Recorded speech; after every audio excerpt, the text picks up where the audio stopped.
All right, what is up, sports fans? We are back for another episode of The Fan in the End. I'm your host here at Stephen Rochelle. To the right of me is the man himself, JB, and down at the bottom is the big guy himself, the end to our fan, Mr. Ben Troop. Ben, how we feeling this morning, brother? Always feeling good as we approach the NFL Combine. I'm looking forward to seeing fast guys run fast, strong guys lift a bunch of weight, and a bunch of quarterbacks that can't throw. So I'm looking forward to it. Yeah, we got a lot to go over this week. Obviously, we are done with the Super Bowl hangover. I think everyone's ready to get things going, and obviously, there's already a lot of stuff going on. So let's really get into it, guys. Who do you really feel like are the movers and shakers gonna be this offseason? Obviously, the news just came out, the cap went up, so I already know how he's gonna start cooking. Eagles have a bunch of guys aligned to be free agents this offseason, so it's going to be interesting. And actually, let me pull that one up real fast. We want Myles Garrett. It ain't gonna end. I'm just saying. Here. We already know what's gonna happen. I think watch out, because Washington just put their defensive end Josh Allen on the list of people. No. The defensive end. What was it? Jonathan Allen. Jonathan Allen. Yeah, my fault. Jonathan Allen. Josh Allen. That's Buffalo. I mean, that's Buffalo, and that's the Jags. My fault. Yeah. Yeah. So there. Who else is out there? The Matthew Stafford was given permission to seek a trade. I heard the Giants are involved in that. I hear a lot of teams are involved with pulling Matthew Stafford out of LA, because the biggest rumor right now is that Aaron Rodgers is going to the Rams. So it's going to be a really interesting offseason. I've heard that. But Aaron Rodgers is from California. He's a California kid. He's a Bay Area kid. He's not a South Cali kid. But I think, it's going to be Sam Darnold. And the reason why I think it's going to be Sam Darnold is I can't do anything for my 1-year rental. That doesn't help my team, and I'm not ready for the circus. Because with Aaron Rodgers, man, the circus follows him. I don't know why it's like that. I think it's going to end up being Sam Darnold, because Sam Darnold means I can have a quarterback in waiting, but Sam Darnold's still in his 20s. We had Sam Darnold's 30 years old. He's still real young, and he works well with systems. You see that system he was in Minnesota? Now, he ain't going to have Cooper Kupp. He'll have Puka, right? He'll have Tutu Atwell. He'll have, DeMarcus Robinson. And the reason why I say Sam Darnold is because I don't know how well. I think Sean McVay respects Aaron Rodgers. I don't think you want to deal with him, though. Because, in a sense, Aaron Rodgers is bigger than Sean McVay. He's a bigger deal. I don't think Sean McVay want to deal with that. I think Sean McVay want to get a guy like Sam Darnold. But when you say who would be the offseason movers and shakers, it's going to be Philly. And this is why. Philly is saying, dude, I don't know why the rest of the league ain't watching what the hell we doing. We address every need. We don't get a player, no, safeties. Now, there ain't no Saquon Barkley falling out the sky. That don't happen. That's a gift from the football gods. But I just think the way the Eagles do it, they say, look, we're good enough to where we ain't worrying about re-signing nobody that's on a rookie deal that we don't have to, because they only want 1 or 2 years in. Bond, y'all got to re-sign him. You got to re-sign him. You just got to. And I think the biggest movers and shakers are going to be teams that was on the outside looking in. I mean, Buffalo going to be movers and shakers. Kansas City got to be movers and shakers at that offensive line. They got to. Detroit realized because of Aiden Hutchinson, we got to have ready guys to rush the passer, because even though they made it, sometimes people go, could he have, got us over the top? But I just think it's going to be playoff teams, because if you're not a playoff team, it's not going to matter. One player is not going to help a bad team. You can, but the Myles Garrett sweepstakes, I will say this, even though we got a little time for the draft, it's going to be a lot of trades. Because those teams in the first top 10, they don't like where they at. So, and I guarantee you, Bozeman right now is saying because of where they drafting, they got a lot of wiggle room. Bro, we so far down, we got to move up to get it. Let me say, whoa. They don't got to move up because y'all don't have a got to need right now. The whole offense is coming back. Whole thing. Both your number 1 and number 2 receiver are already under extensions. Now Saquon might get some more money, and ain't nobody gonna say a word. Saquon might get some more money, but the funniest mover and shaker that I think everybody want to see, just so we can laugh, is Dallas. I'm gonna laugh because Dallas is trying to move Dak right now. They trying to move him because they think he the problem. We gave him all this money. No, you gave Dak all that money because you waited too late to pay him. You let other guys like Golf and guys get paid and wanted him to take a family discount. My last name is Prescott, not Jones. I'm not giving you no discount. So I want to see what Dallas gonna do because it's gonna be funny.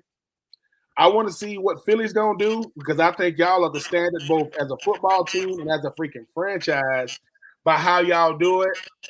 And listen.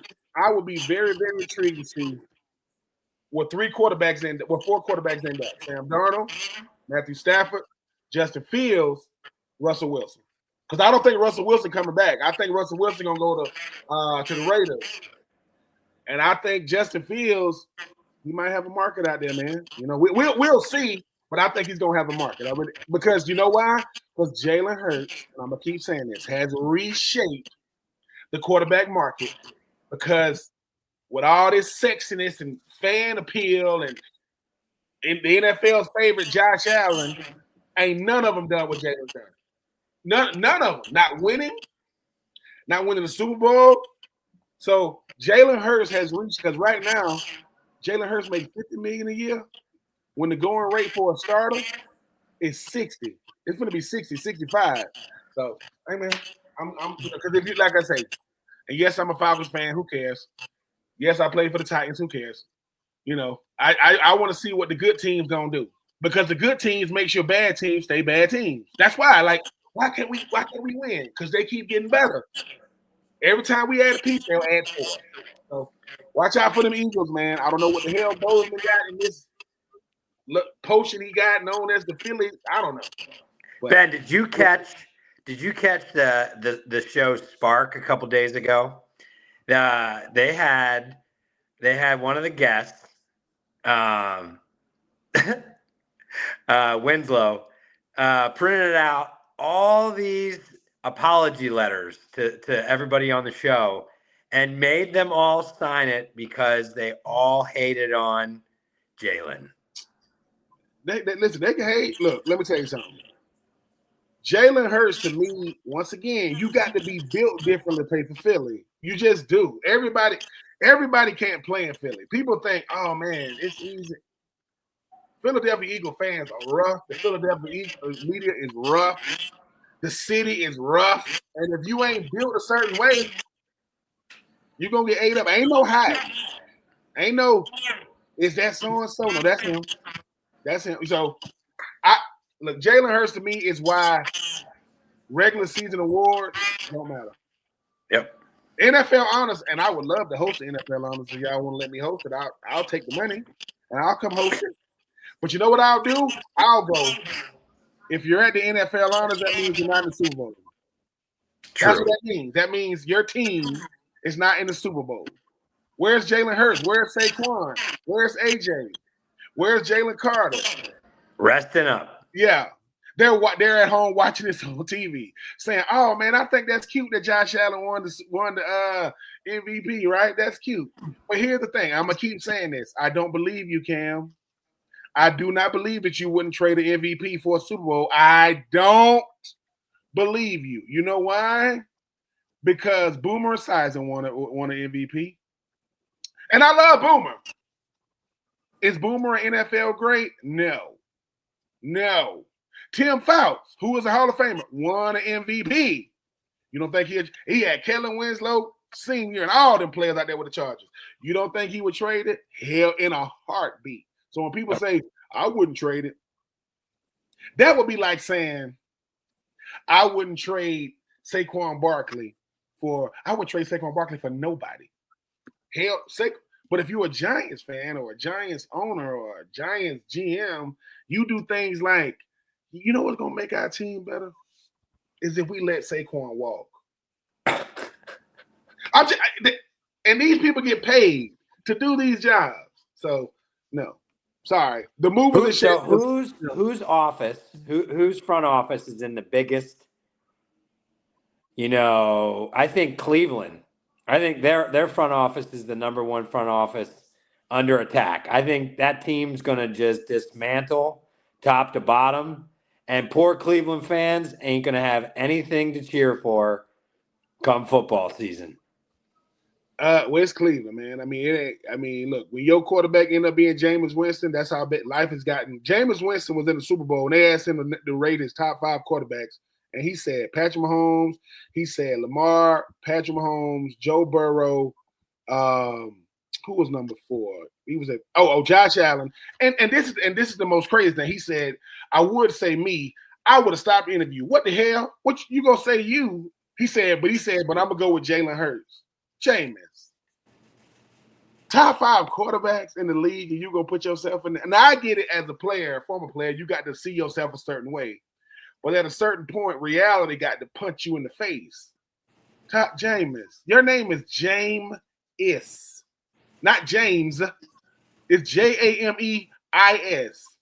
Somebody got a sense of humor, Jameis, and you got the biggest one. So I think the biggest front office though that's under the most scrutiny, I think it's Jacksonville. You know why? Jacksonville gave Trevor Lawrence all that money.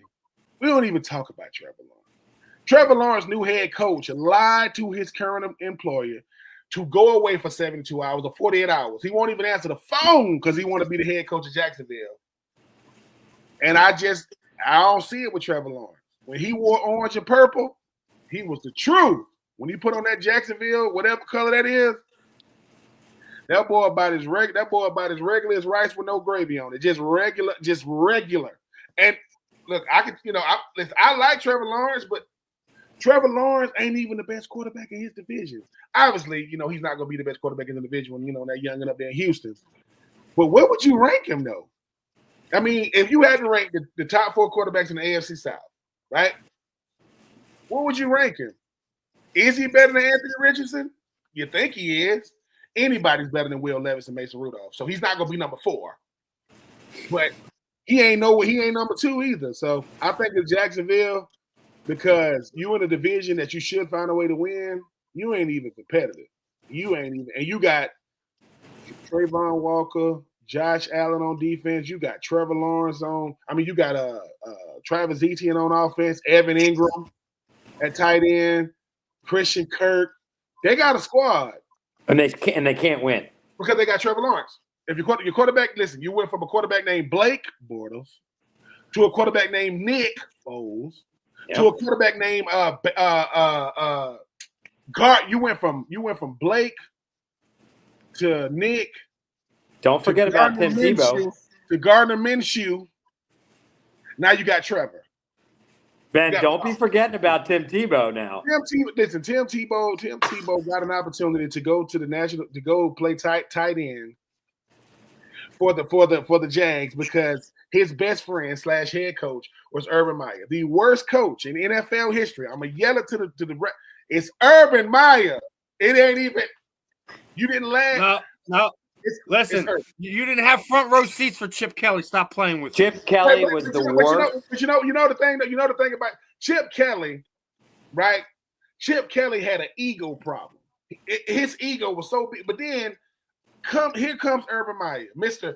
Urban Meyer is questioning everybody else's resume. Dude, you don't even got a resume in the NFL. This ain't Ohio State. This ain't Florida. This ain't Utah. He's questioning other coaches like, hey, man, how long you been coaching in the NFL? 20 years. Oh, so you think you good? Hell yeah, you hired me, didn't you? I ain't never seen that. Urban Meyer is so bad that people don't even talk about him. Like, Urban Meyer in the NFL, I don't know nothing to compare him to. What was the guy, Hugh something, that used to be the head coach for Cleveland and the Raiders when he won like one game, like 3 years, something crazy. Urban Meyer didn't make it but 8 games. He didn't even make it a full. I know who's the worst head coach. What am I saying? Coach Paterno. Oh my freaking God! When he was with the Falcons, when he left, it was a Monday night game.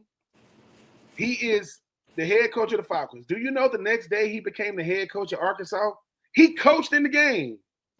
Left after the game, got on the plane. Think about this. It's after the game. You're looking for the head coach. Hey, dude, what Coach Paterno at? Hey, where Coach Paterno at? Hey, fellas, he gone. Listen, he's gone. And the very next day, you see him in Arkansas. D'Angelo Hall, a shout out to class of 2004. He gave the best answer ever. They said, what would you say to Coach Paterno if you saw him? He said, I'm going to put hands on him. If I see him, I'm going to swing on him. Like, I'm not. So, Coach Paterno is one for what he did. And Coach Urban Meyer. Listen.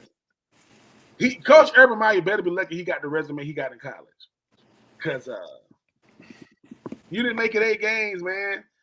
And I will say this, not that it's fault. You know who's number 3? And it ain't his fault. It's Lane Kiffin. Because I was on the Raiders when Lane Kiffin was the head coach. And Al Davis did him dirty. I'm talking about he kept receipts on him. So, Paterno, Urban, Lane, yeah. They still making a bunch of money. They don't worry about me, but I'm just saying. They were head coaches, off. Got off.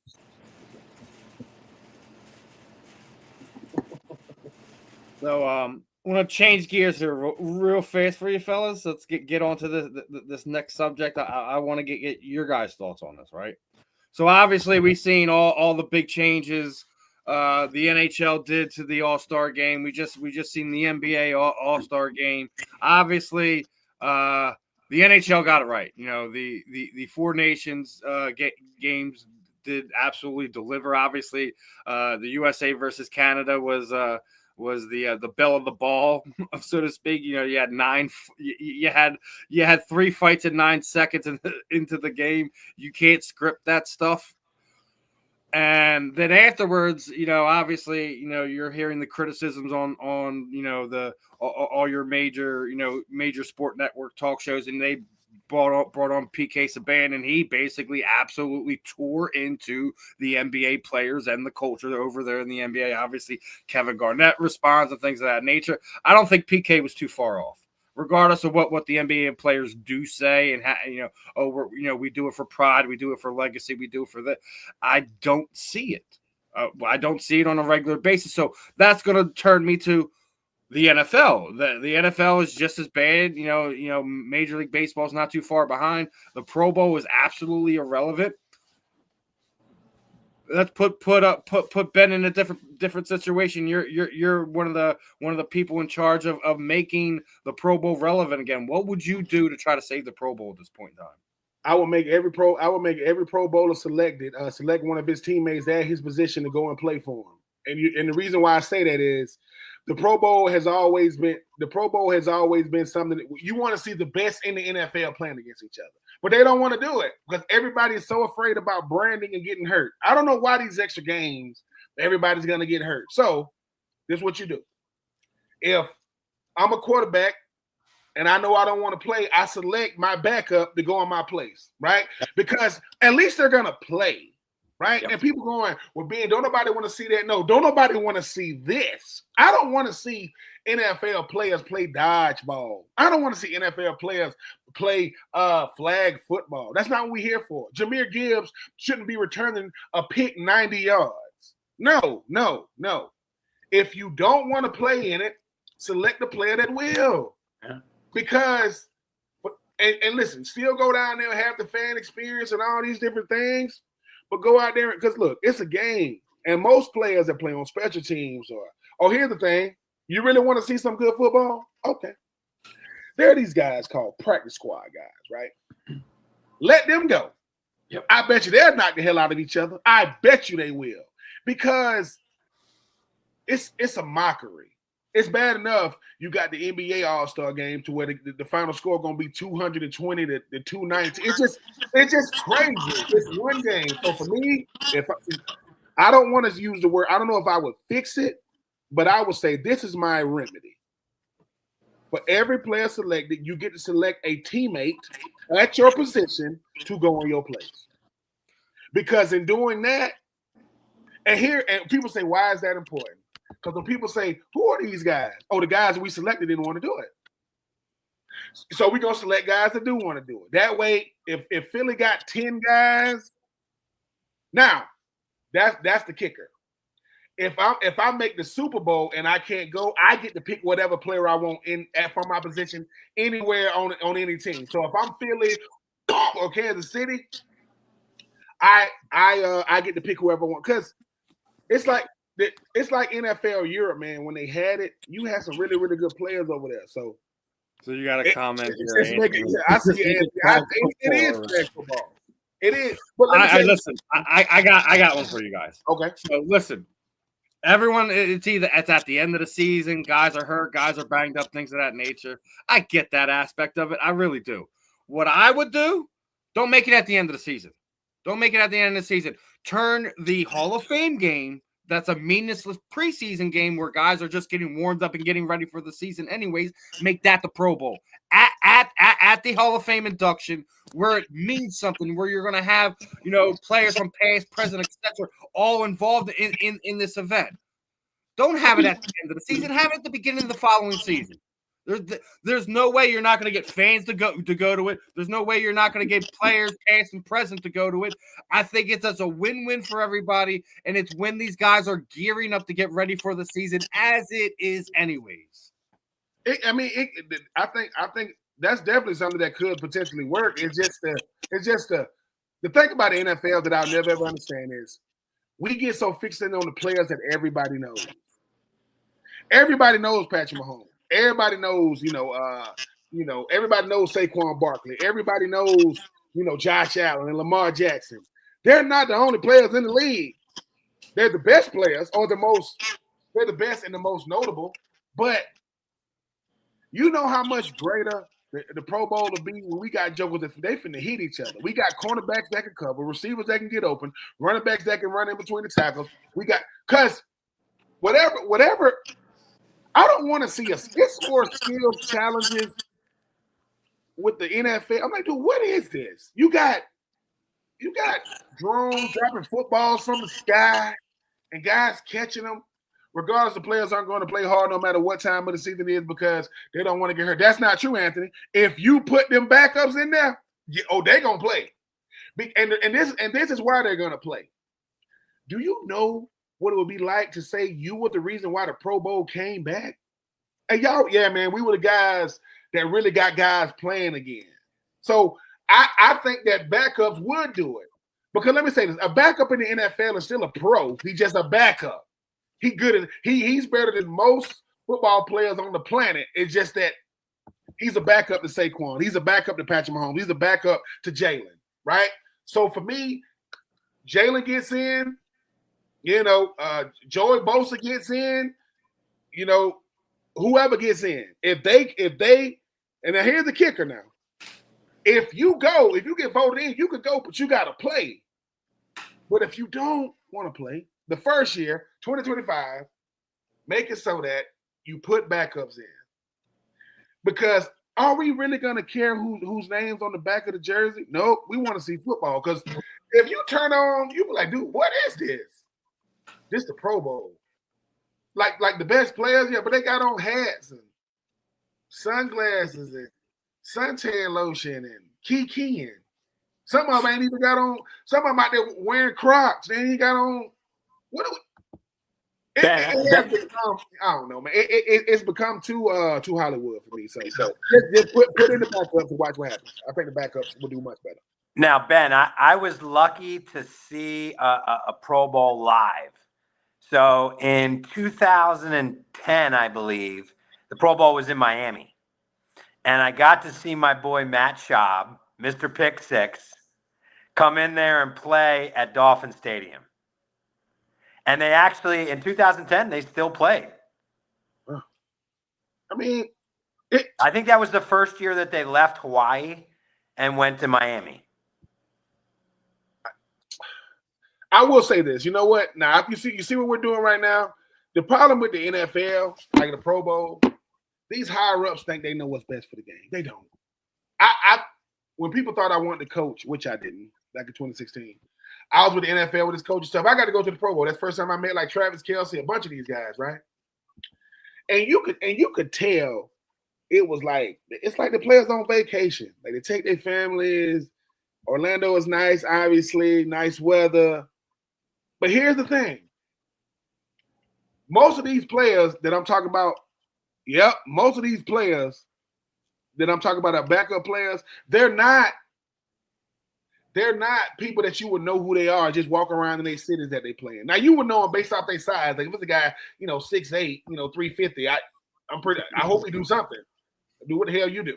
But I'm saying we just want to see football. Like think about this. If your kid is 7 years old and they play Pop Warner, you want to see football. I don't expect you to look like the NFL, but it's like, hey man, they got on helmets, right? Let's hit somebody. Just imagine if the 7-year-olds got on the field, took off all their stuff, put on some shorts and some ball caps and started playing flag. You'd be like, what the hell is this? That is what the Pro Bowl is. You have taken the physicality away from football because I can get hurt. Because you can get hurt. It's football, ain't it? So get it back to what it's supposed to be. Put the backups. Listen, backups, practice squad. And the reason why I say let the player who gets voted in or make the Pro Bowl select his teammate, because man, what would it be like if you've been? Because listen, you busting your behind like every other player, you just don't get as many snaps on Sunday, or you a practice squad guy, and you get to say, "Hey, we going to the Pro Bowl." And here's the kicker: what I know they saying, what do the practice players get out of it? The player that voted him in have to split the check with him, because you get a check, so they got to split it. They got to, they got to at least give them half. If How you about this? How about sweeten it even better, Ben? Listen to this. Okay, fine. You can't get the NFL starters to play. Fine. Practice squad guys can, all right?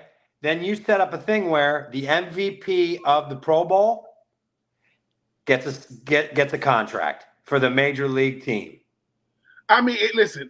Now, let me hold on. Let me say this about the practice squad guy now. Listen, practice squads make good money now. They don't make as much. They make good money, but what do they make? What do they make?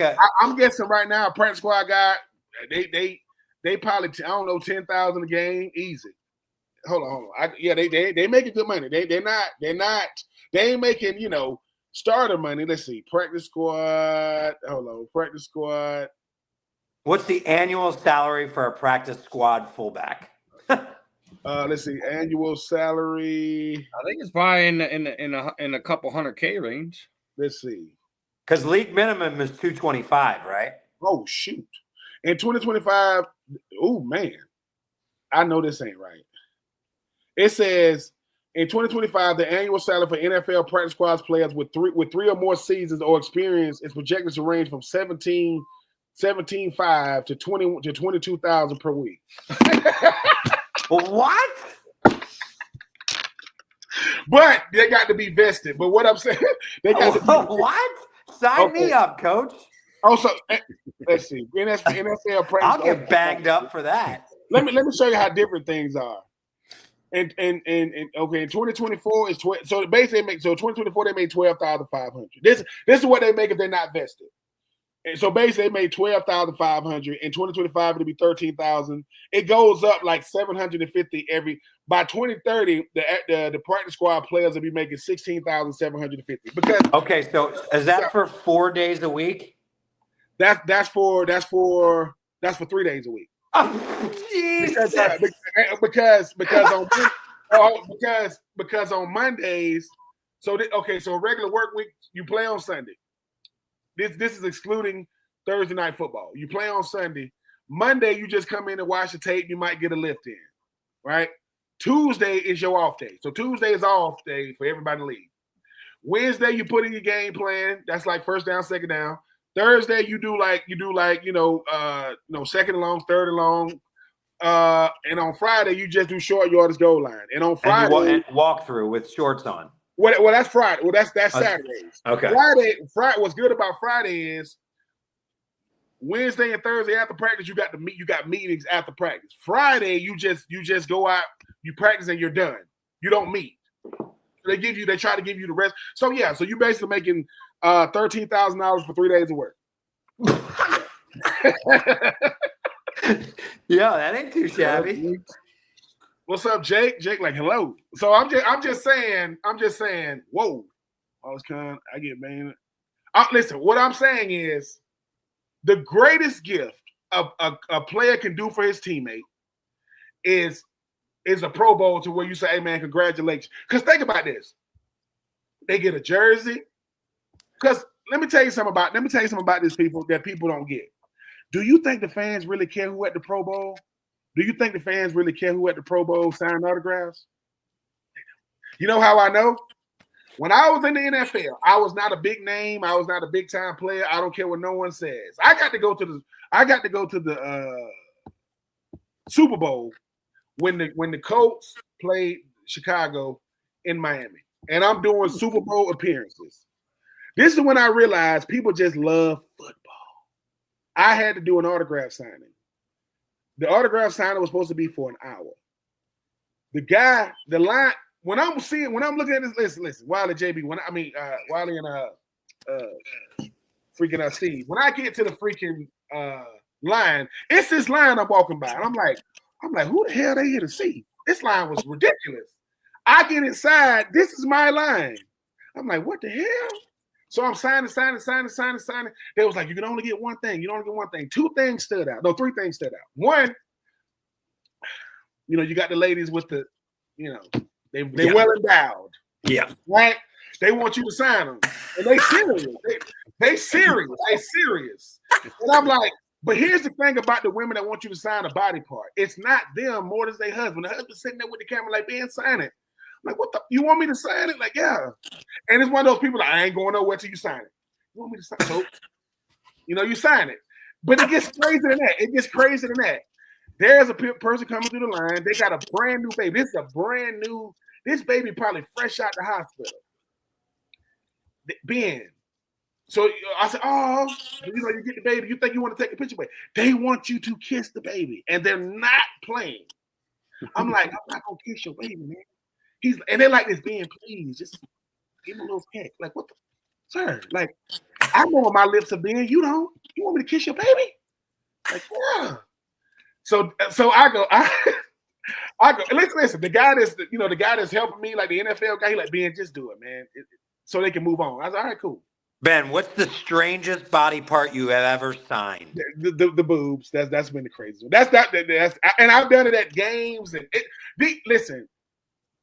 I don't get it, but go ahead. But this is when it got crazy. From the line to the lady to the baby. It's okay. My hour is up. This is when I realized the NFL has ridiculous amounts of money. This line is still boom. This is what they said. Ben, if you want to be done, you could be done. This is what he said. We will give you $1,000 per minute over an hour. I go, what? Listen. Now, mind you, like, this is how we said it. He goes, Ben. That's calling people like, hey, hit up this line, yo.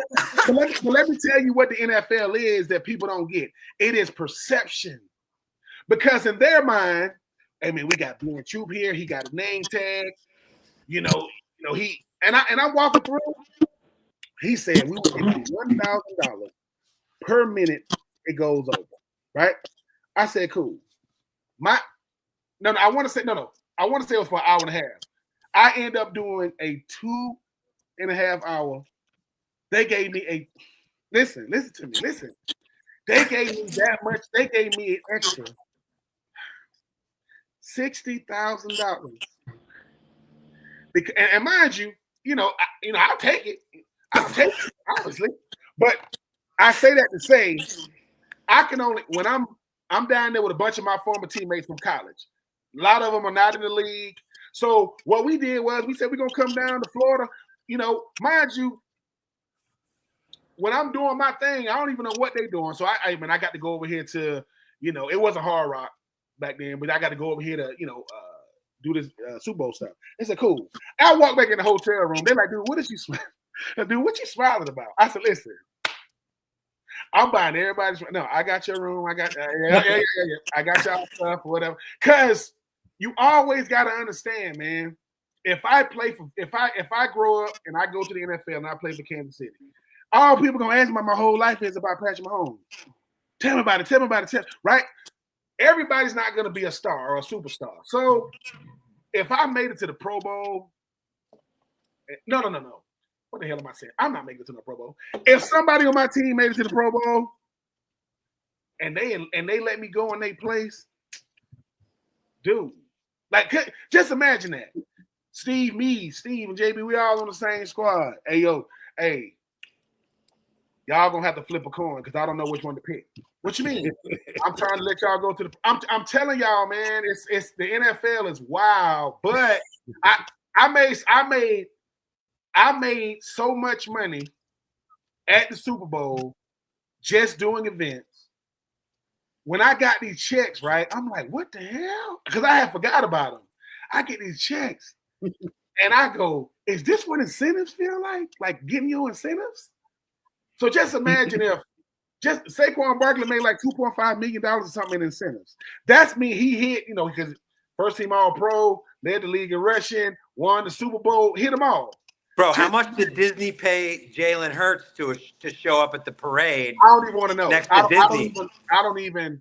So but to me, that's the greatest part about the league is how can I help my teammates, man? There is no greater opportunity for a player to tell his teammate, hey, man, you going. And listen. And if we keep it in a G, right? If we keep it in a buck, if I make so much money during the year and I make the Pro Bowl and I can't go, I'm telling my partner, hey, you going and you get my whole check. What? You get the whole thing. You and the fam, I'm going to fly you and the fam down. I'm going to put y'all up. You good. Why? Because, dude, that player that you did that for, just say your practice squad, he could be the player to help you get to the Super Bowl next year. Because they call him up. Yep. So I think I don't know if that fixes it, but I know that makes it exciting because ain't nobody trying to see that. Ain't nobody trying to see all this love fest. Oh, what's that here? Go play football, man. And speaking of playing football, I want to change it up real quick on you guys. I don't know if you've seen or heard about this, but Vic Fangio is absolutely a different freaking animal, dude. After the Super Bowl, and everyone's doing their thing and everything like that, this man goes up there and has all the guys go in there, and he's sitting there, having them go through game film on the second half. Because all the mistakes that were made, all the missed assignments and things like that. The rest of the team's getting ready for the parade. But the defense is watching film because Vic Fangio was livid at basically the last 15 minutes of the game. Bro, he said it should have been 0. How did they score 22 points? Yeah. And when people, once again, the three things the Eagles do the best. They draft the best, they develop the best, and they got the best culture. Fangio, let me tell you, when he does that, he's telling them, listen, I know we won it, right? But don't get too high, don't get on your high horse. That's why they so good. Because Fangio is saying two things. One, I love football, and two, I don't have much of a life. If I'm walking around, hey, come here for a second. So what the hell is that? You see right here? Didn't I tell? Because sometimes, right, a coach's job is to get a player, 1, to stay humble, 2, to be coachable, and 3, be able to take the ugly parts of your game and get better at it. They love him, but guess what? Fangio can do that now because they won it. And shout out to Nolan Smith, man. Broke whatever you broke, and you kept playing. So think about that. That man do not want to let his team down. You did exactly what happened to Brandon Graham happened to Nolan Smith in the Super Bowl. I can guarantee you this is how that conversation went. He goes in, they go, it's broken. He goes, hey man, I'm playing. What? Nope. Because the Kobe Dean is already gone. You feel bad for him. Graham can only come back for the Super Bowl. Shout out, listen, Nolan, boy, shout out to you, man. Nolan Smith, a.k.a. calling Vic Fangio old, but he knows what he's doing. He old, but he knows what he's talking about. And speaking of old, we got to bring it up. the news came out in the last few days of the bodyguard's retirement. Mr. Jason Peters finally hangs it up. My most memorable moment of him had nothing to do with the Super Bowl season. Had to do when Albert Hainsworth blindsided Nick Foles and broke his collarbone. Jason Peters takes a beeline and literally starts a whole riot on the sidelines because of what Albert Hayward did to Nick Foles. It was basically a turnover play, and he took a free shot at Nick. JP wasn't having that. And listen, I know everyone talks about Trent Williams and all that. Listen, man, Trent Williams modeled his game after what JP did. He has one of the most unique stories of the last decade or so. Came in as a tight end, defensive lineman, gets turned into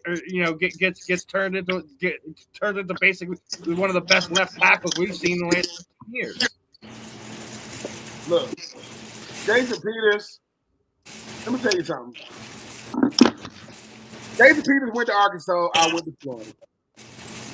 First time I met Jason Peters, we was getting ready to head to the combine. We met up in Atlanta. We had a connecting flight. I am looking at Jason Peters like, who the hell is that? I'm like, did you miss your flight? No, I'm a tight end. No, the hell you not? Yes, I am. Let me tell you what's the crazy thing about Jason Peters. In 2003, I was blessed enough to be the first team All-SEC tight end. Do you know who the second team was? Jason Peters was second team All-SEC tight end in 2003. This is what I love the most about Jason Peters.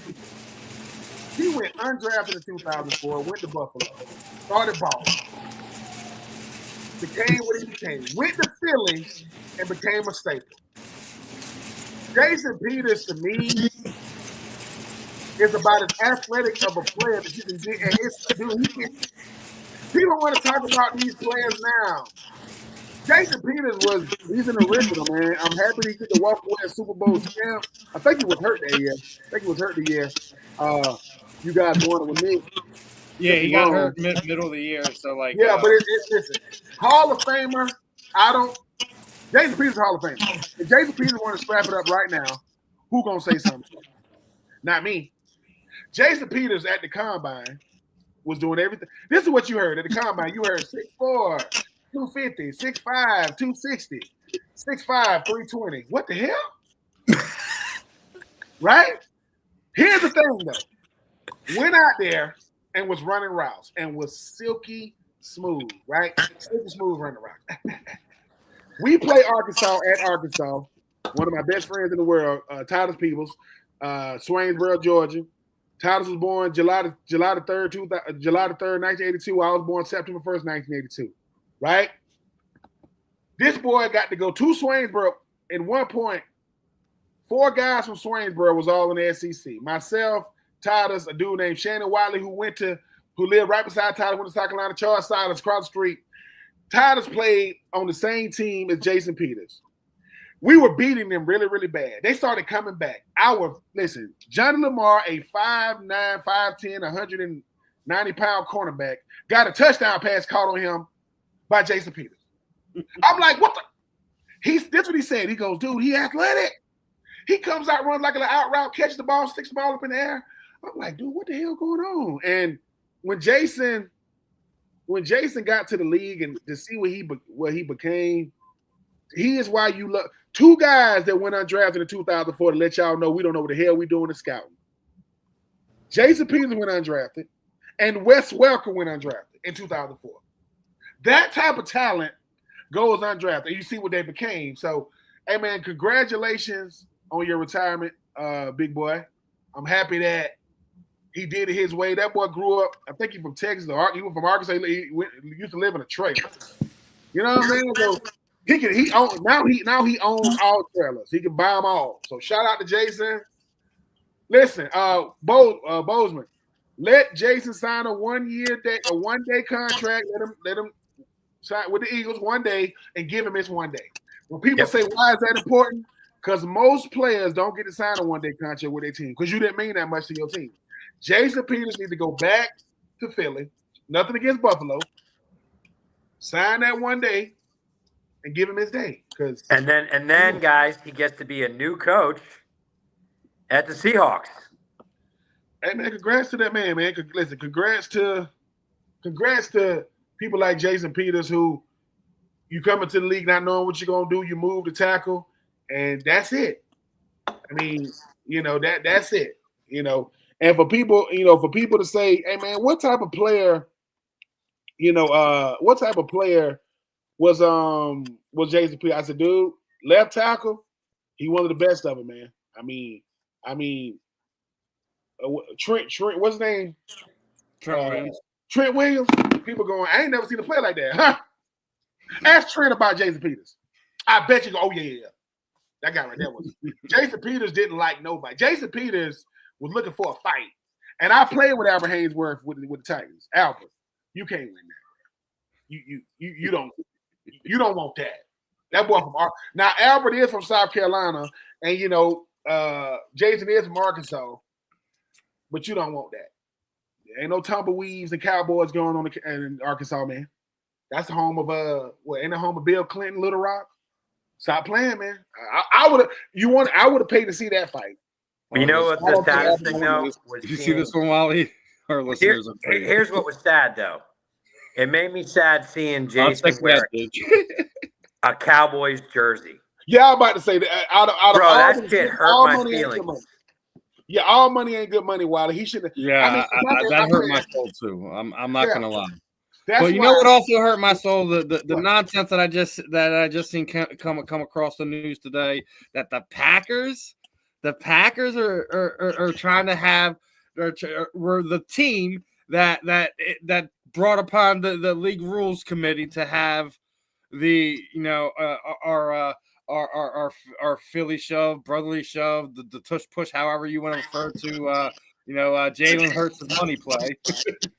I mean, you even had what was it? Todd Bowles go and sit there and say that's the weak man mentality, man. That to sit there and see somebody doing something well and to the way that we're doing it is weird. The funny part is even more so, like, people tend to forget, like, this isn't just a Jalen Hurts thing. This is a Nick Sirianni thing. He did this. He did it in Indianapolis with Jacoby Brissett.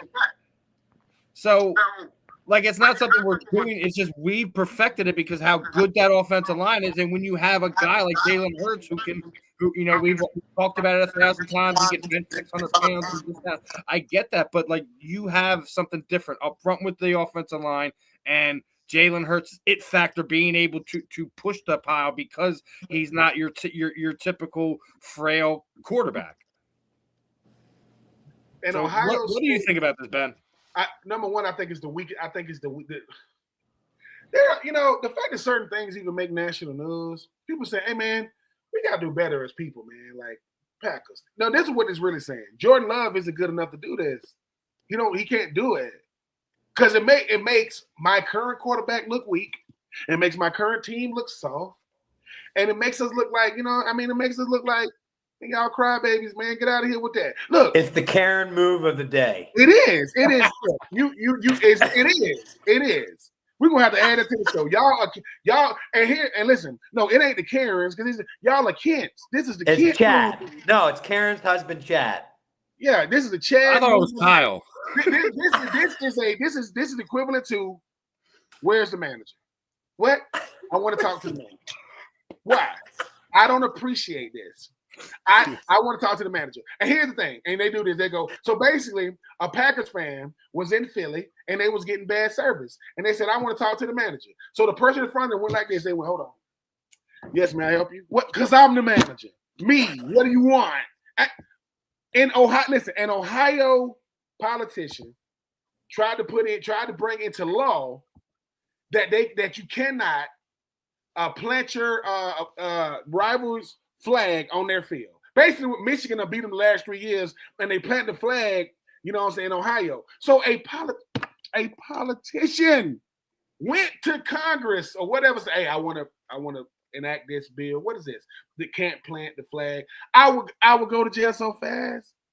I don't care. Like, really? Look, we got better things to do with our time.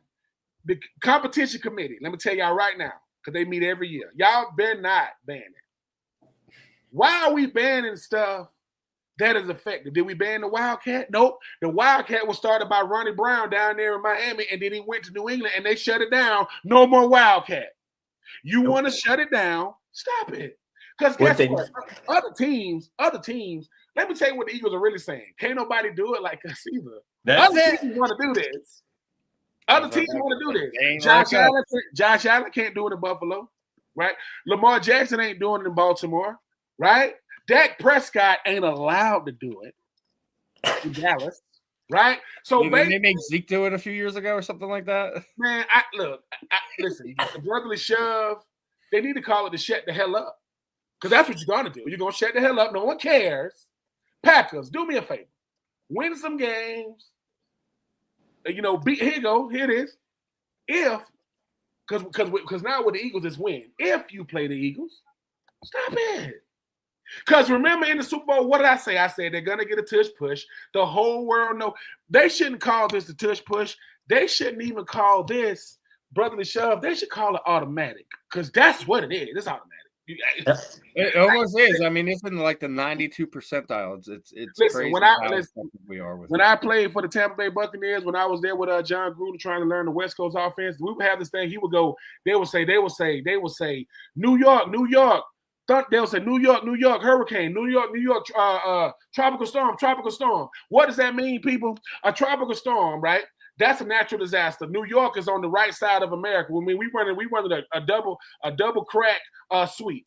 That means people go, why do you call it tropical storm? Because you can't stop a tropical storm. That's what they say. You cannot stop it. They can yell out, tush, push, to the whole crowd. Tush, push, y'all better be lucky they don't do it the whole way down the field, because they could. And then we're gonna that's what I think they're scared of. But like, I mean, it's funny when you see some of the mic'd up stuff with some of the linemen. Like Jordan Malato's like, "Oh, it's coming. Let's go. It's coming." The offensive linemen are trash talking. Like, what we're about to do to come stop us. So yeah, I wholeheartedly agree. Like, going to the rules committee, doing things in this way, it's weak, it's shallow. Hey, and if they ban this, the city of Philadelphia better put a statue of the push tush. They should already do that right now. And as guys, right? No, this is what this really is. What make a guy want to do something? Stuff you tell him don't do. Hey man, could you stop doing that? Or this? Hey man, could you turn that down? Or this? Turn it back up. That guys are we invented we got this thing in our bodies called being jerks, being a-holes. We don't care. You want me to be as much as a jerk as we could be. We don't walk around to be it, but some of us saying, well, hey man, they said you guys can't do the tush push. Well, this tush push, this. Do you can't do that? This.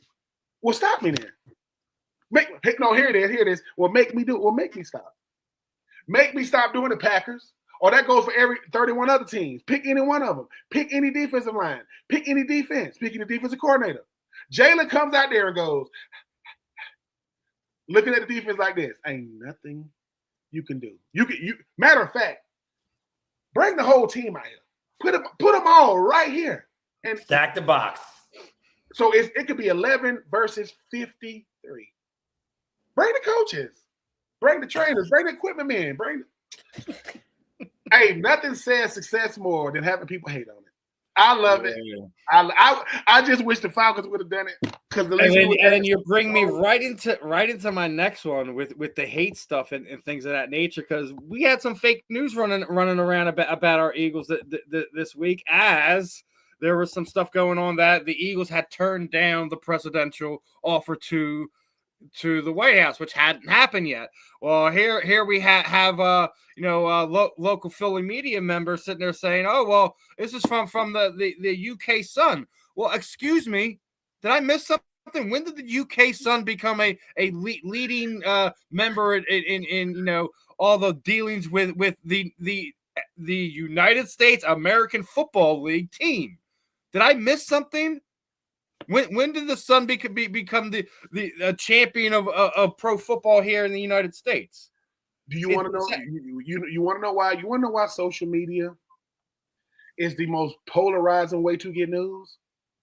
People not even in America are breaking news about the Eagles. So listen, no, let me tell you what they really did. They realized ain't no such thing as sources no more. We don't give a F who we get it from.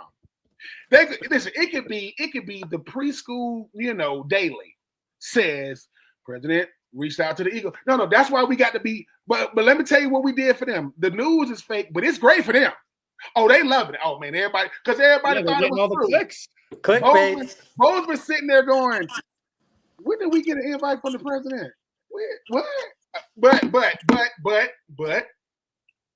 the same president also made fake news popular. He the one made it popular. So what you expect? Hey man, let me get my fake news.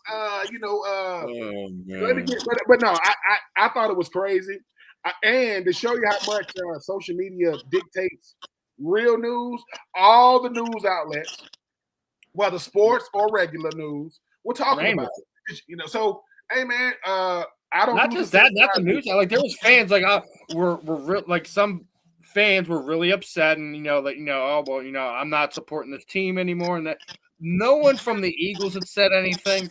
There was no official word from even the president that he had sent an offer yet, which is like all of this is before anything that typically happens anyways, because they don't typically get an invitation until March or April anyways. So I'm like, how do we even know about this yet? But obviously, we already seen it come out that it didn't happen. Some fans might have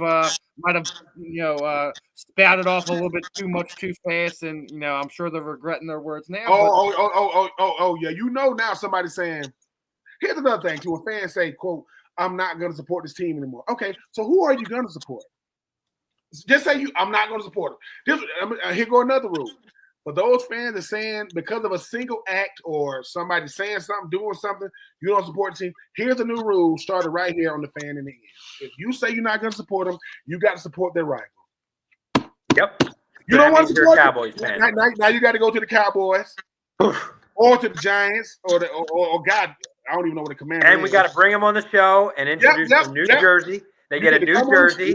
They get a new face, and they get a new emoji, a new cry emoji. And then you have to chant your new team. Go dem boys. We're gonna call you. Where's the manager? Because that's who you was looking for.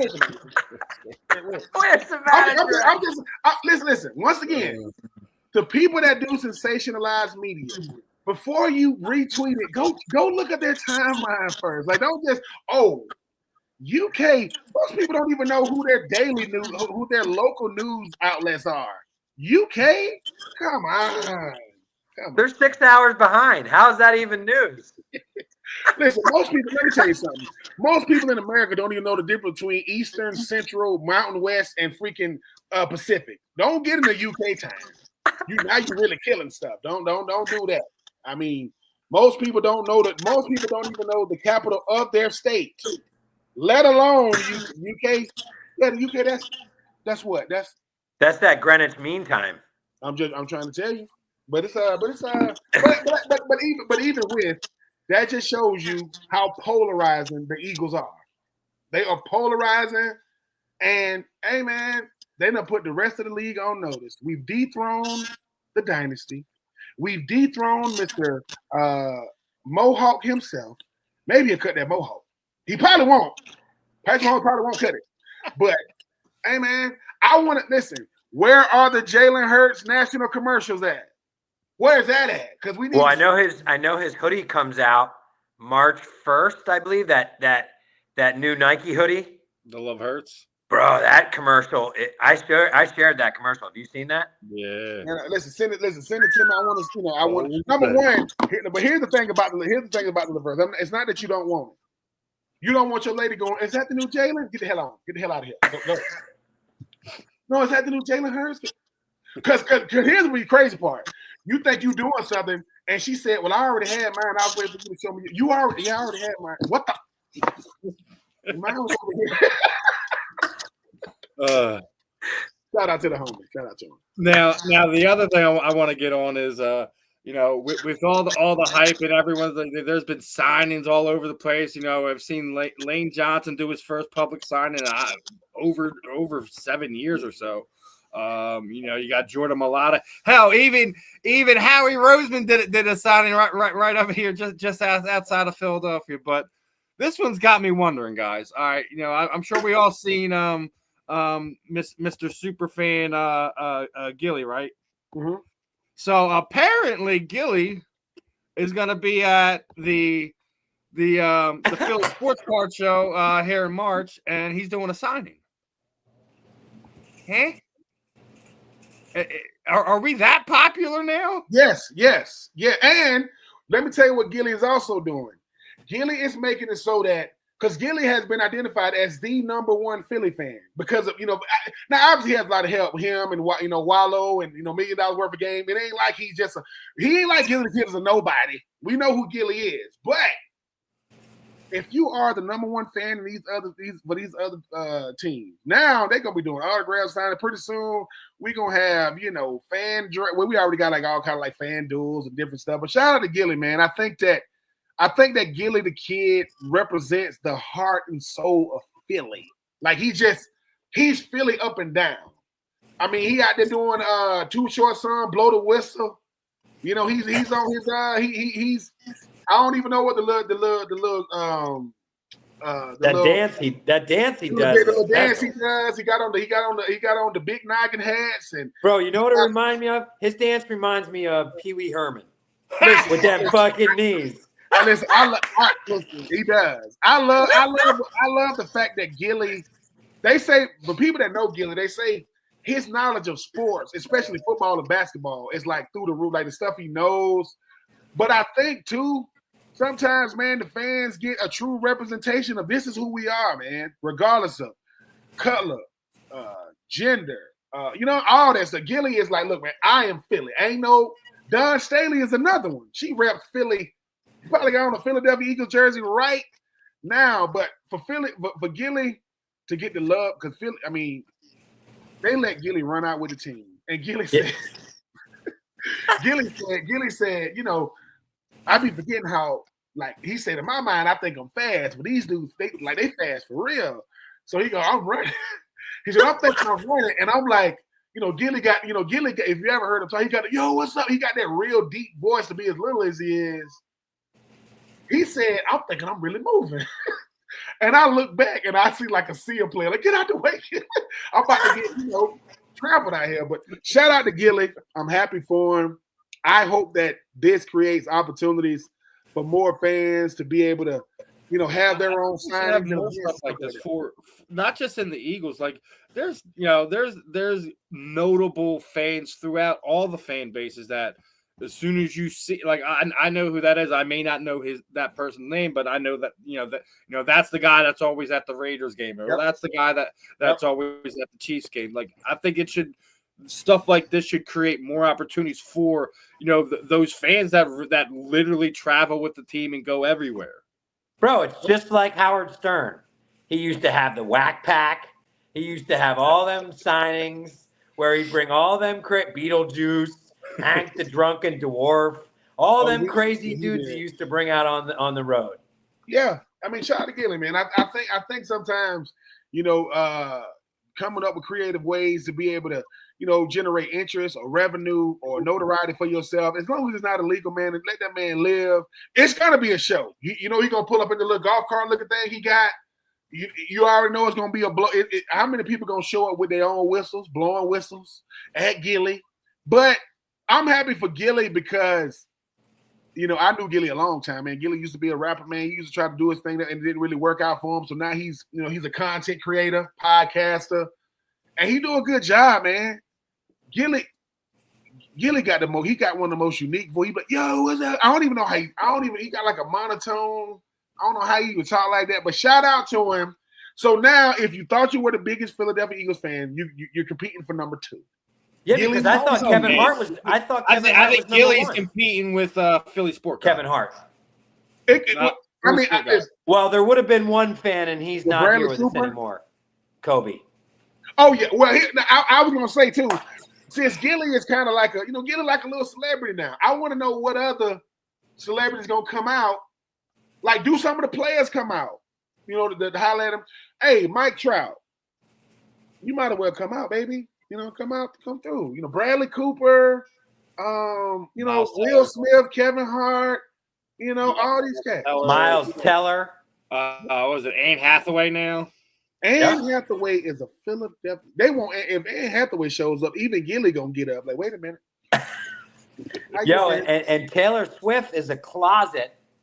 She's always been an Eagles fan, but the fact that she's been dating Travis, that's why she's the Chiefs fan right now. Listen, man. People under. Come on, Taylor.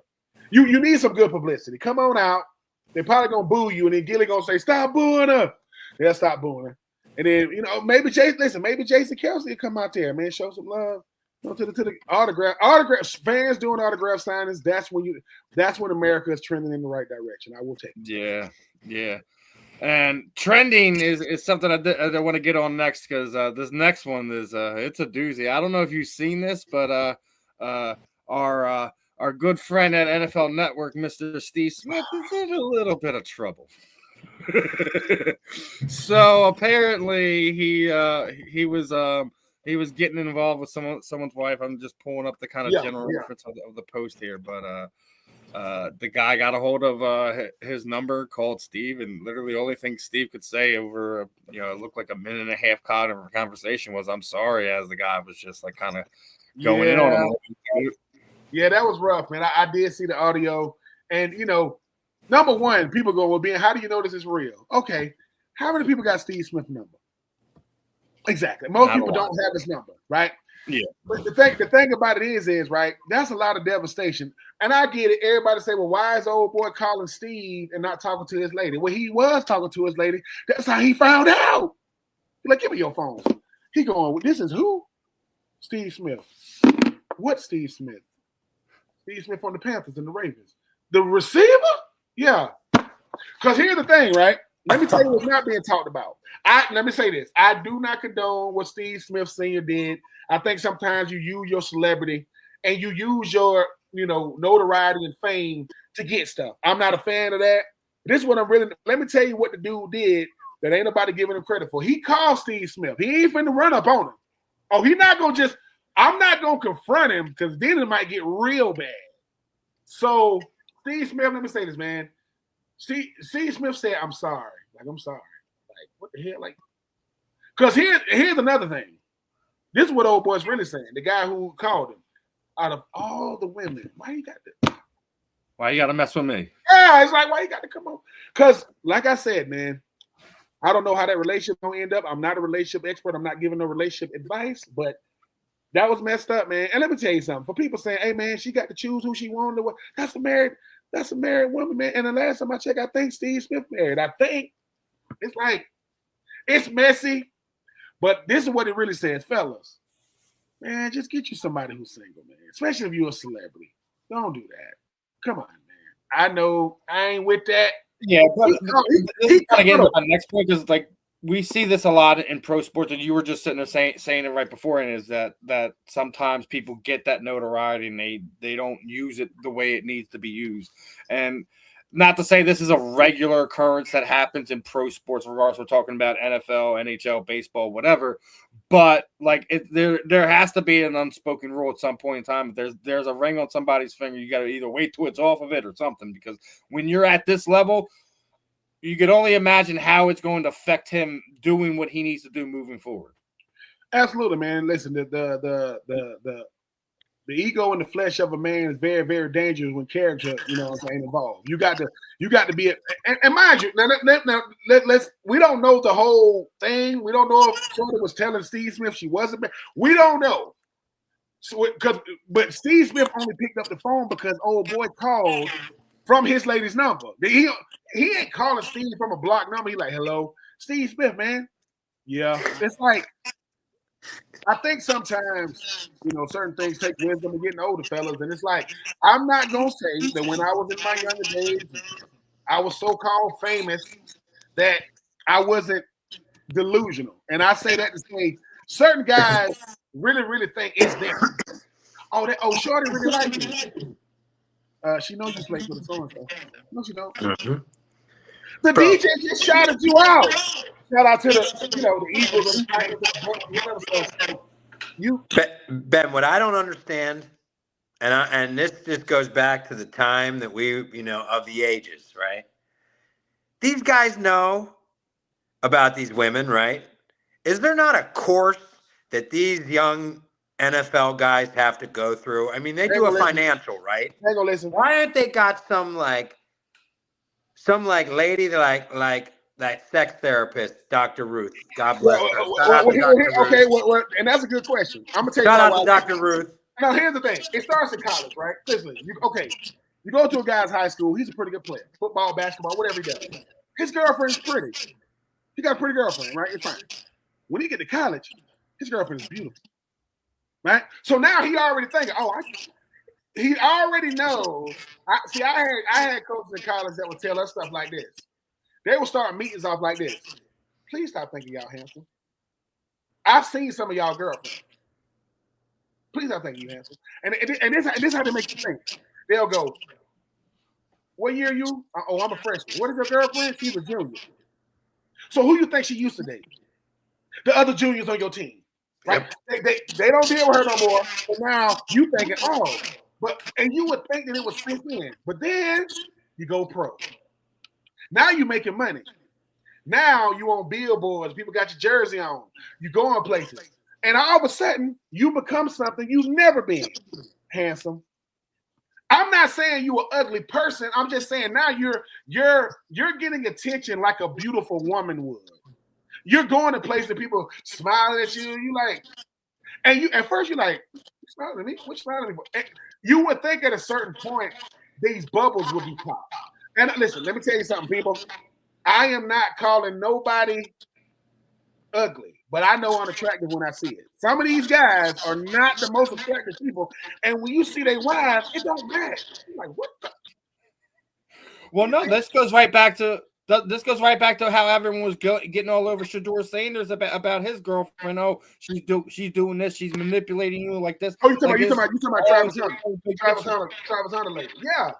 I mean, but Steve and Wally, here's the thing though. Well, my coaches used to say, listen, fellas, do you really think these women are fawning over y'all because of your personality? You play for this team. Well, you do. And at first guys will go, that's not true.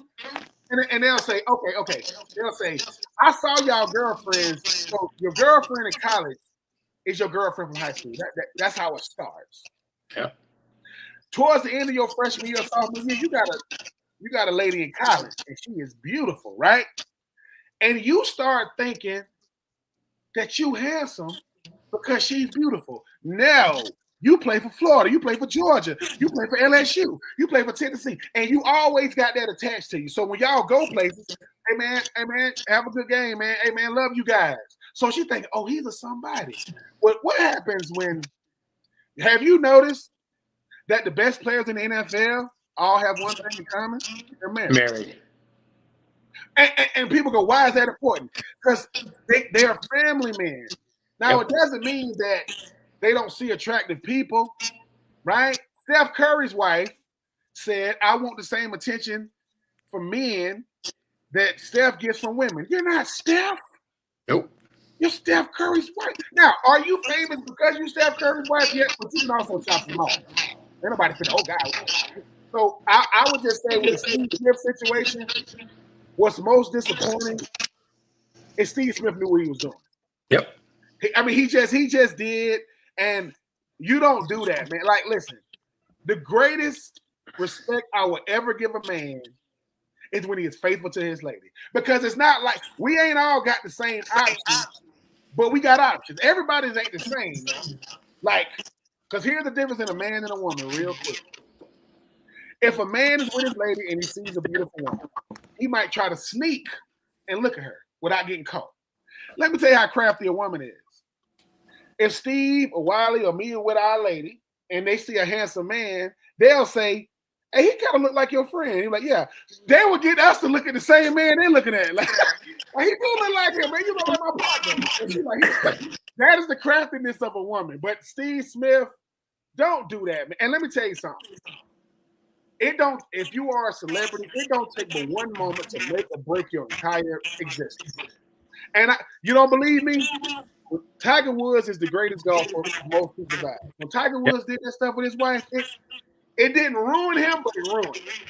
Because people because when you're a celebrity, man, people pedestalize you. But I've never been a fan of that stuff. I mean, the day he married his nanny is when things went in the wrong direction. I mean, well, no. You know what it was? Let's be honest. When Tiger Woods married his nanny, that made us realize that in all actuality, call it what it is, Tiger ain't got no game. He just don't, and that's nothing against his name. Tiger, but they did find out that he was with a lot of women. Wait, no, you know what it was? Tiger Woods is the greatest sleight of hand you've ever seen. When people go, "Hey man, Tiger, we love you, Tiger. You married your nanny," and this lady sitting there going, "Yeah, that ain't all you did." Like Tiger, like somebody said, 2 women said, "Tiger Woods dressed nice," and the other lady said, "He dressed fast too." What? I'm gonna leave. Listen, I'm sorry, I'm not covering the Tiger Woods. I don't want nobody, but Steve Smith. Hey man, it's too many. You married. I'm not getting into your business, but come on, man. That you know how defeating it was for that man to have to call you about his lady, man. That kills. I think the fact that he was just calm about everything. He was just calm. I mean, about everything. Yeah, it's most impressed about. Because what it was is, Steve. What it was is, JB. Had it been an unknown guy, he's not calling him because we don't see that. He goes, "I'm gonna call him." Is this Steve Smith? Yeah. Man, you messing with my. I'm sorry. Like, you so. And here's what nobody's really saying though.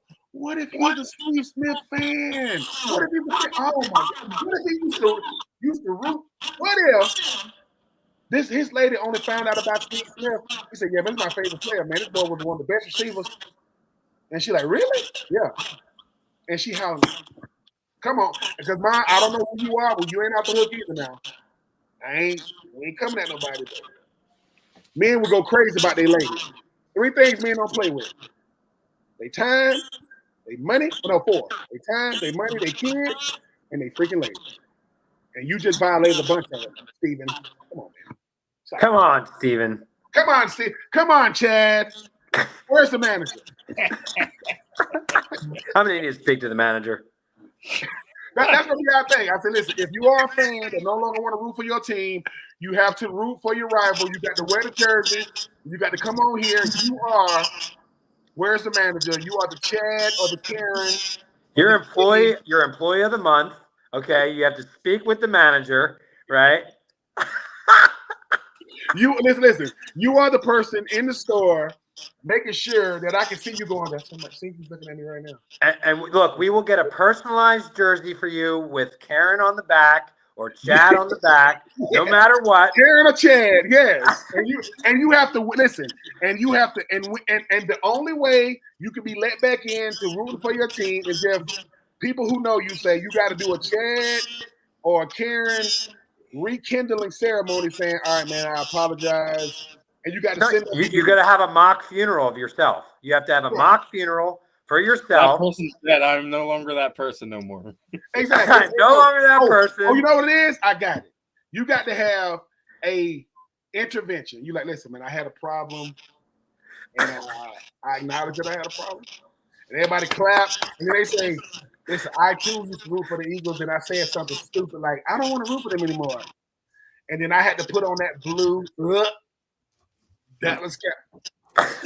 You got to put on a Cowboys jersey. I had to put on a Cowboys jersey, and I had to say, you know, them boy. I'm just saying. To me, that is the only remedy. So if you are, people go, "What about the Commanders?" Nope, you got to put on the Cowboys jersey. and the next Philly game you go to, you got to wear that jersey and go to your section and have the whole thing. What the hell? You pull it off. Okay. Come on, man. Stop it. Nasty. Well, as we get ready to wrap this one up, what are your guys' final thoughts? And then I guess I'll make one more announcement before we end it. Oh, Howie, let's get active, buddy. Yeah, come on. Let's go, Howie Roseman. The 4 greatest days in NFL football are, well, So these are some of the best: the playoffs, the Super Bowl, free agency, the combine, and the freaking draft. Because the NFL draft is the greatest spectacle you've ever seen. We sitting there going through our draft boards like, come on. Oh, they took them. So I'm looking forward to the next coming days, weeks, and months. But if you want to see a master class on how to run an organization, a team, and a culture, watch the Eagles. They are. Roseman is running laps around these other GMs because he's going, some of my best players are rookies. Ben, they've been down to Georgia yet this year? Oh, you already know that. Howard Roseman, his vacation home was in Athens. He just sits there. Well, I'm sorry. I think his wife vacations there because he's a Florida guy, so he's probably engaged. So, but either way, do I see y'all getting another Georgia guy? Yeah, because I see y'all getting another one. But I'm looking forward to the coming weeks. I just listen. The fact that we got the Karens and the Chads. and can I please see them? Listen, we're gonna have to get JB, listen, you got the Jets Blades clothing. We got to get a Karen shirt or a Chad shirt, and we got to get a Can I See the Manager shirt with like a fan. How about like a shirt, right? With one of those remember there's where my name is Karen. Yes. No, okay, my name is Karen on one of those little front patches. Oh, I got it. My name is Karen. I have a problem. And then Chad. My name is Chad, right? We'll come up with something because the Karen and the Chad it's so beautiful, man. Like is your name Karen? My name is Katie. Your name is Karen today. My name is Bradley. Your name is Chad. Oh man! Oh my God! I love it. The Jets Blaze clothing. You are Karen. You have a problem. I've been diagnosed with Karenism. Karenism. Oh, man.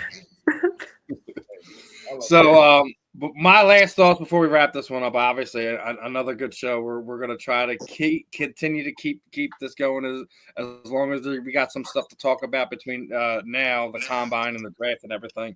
But obviously, as we were just getting things kicked off here, just got our Just Blaze Clothing YouTube channel almost to 130 subscribers right now. So I'm gonna start announcing some of these giveaways. I've already got this nice book from Mr. Ben here already signed. Already got some stuff in here, but he's got another player card in there, and we still have the graded card that we're gonna do some giveaways. So we're gonna make a post. For our new subscribers, screenshot that you subscribed, tag a few friends. I guess we'll do it at the beginning of next month and let it run the whole month, and we'll pick a random winner to win a signed book from Ben. And we got some more stuff that's coming that we'll add a little prize package into, kind of get all of our loyal fans and listeners some merch, some love, and some autograph stuff from Ben here too. Steven, why don't we do a 150 giveaway? You want to do 150? That's fine with me, dude. Because we're real close, and that can happen within the next week or two, for sure. Yeah, just we'll make a post. Make sure we we'll pump it out for you guys. We'll also push it on next week's show as well.